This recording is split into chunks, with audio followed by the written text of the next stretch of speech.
Doctor صاحب اکثر دیکھا گیا ہے کہ اس معاملے میں جو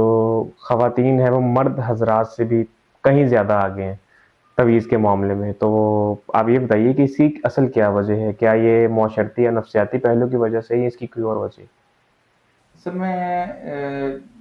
جو خواتین ہوتی ہیں عموماً خواتین جو ہوتی ہیں نا، ان کا معاشرتی ویژن تھوڑا کم ہوتا ہے، گھروں کے اندر محدود ہوتی ہیں،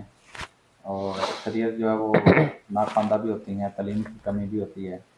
اور مرد جو ہوتے ہیں وہ پھر بھی باہر نکلتے ہیں، دیکھتے ہیں زمانے اور حالات کو، سمجھتے ہیں، پڑھتے لکھتے بھی ہیں، سارا کچھ ہوتا ہے۔ تو خواتین جو ہوتی ہیں وہ کم علمی کی وجہ سے ایسے لوگوں کے چنگل میں پھنس جاتی ہیں، ان کو بتایا جاتا ہے۔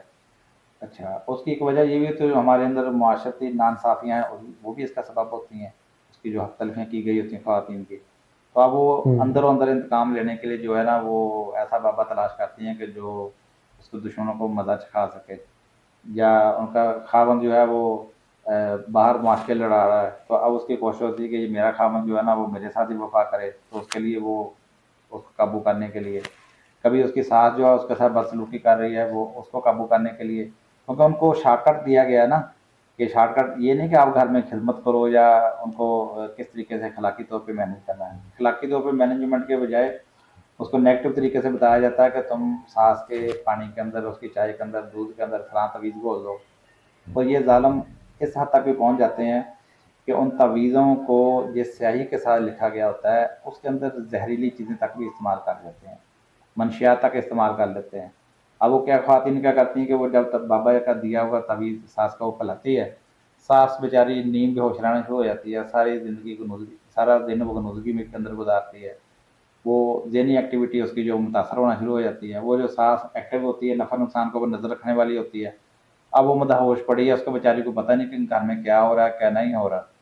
اور ادھر بہو جو ہے وہ خوش ہے اس بات کے اوپر جی بابے کا طویل کام کر رہا ہے۔ اب وہ سلو پائزننگ چل رہی ہوتی ہے، ایک دن آتا ہے کہ وہ سانس بیمار ہو کے جو ہے وہ بسترے مرگ پہ پہنچ جاتی ہے،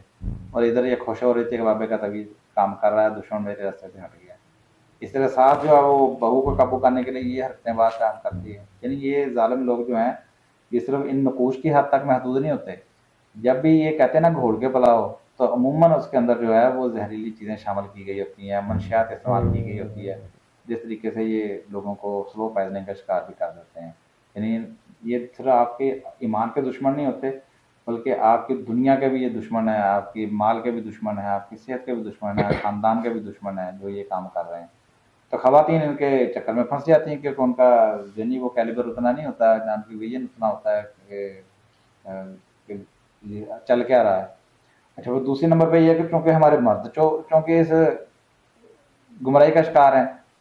وہ خود ان چیزوں کو اعتقاد رکھتے ہیں، گھر میں باتیں بھی وہی ہوتی ہیں، لہٰذا خواتین جو ہوتی ہیں وہ اس ٹول کو استعمال کرنے کی کوشش کرتی ہیں۔ اصل معاملہ یہ ہے کہ پورا ماحول معاشرہ یہ ہے کہ سمجھانے والا کوئی نہیں ہے، اور اس کے نتیجے میں یہ جو طبقہ ہے یہ آپ کے گھر بار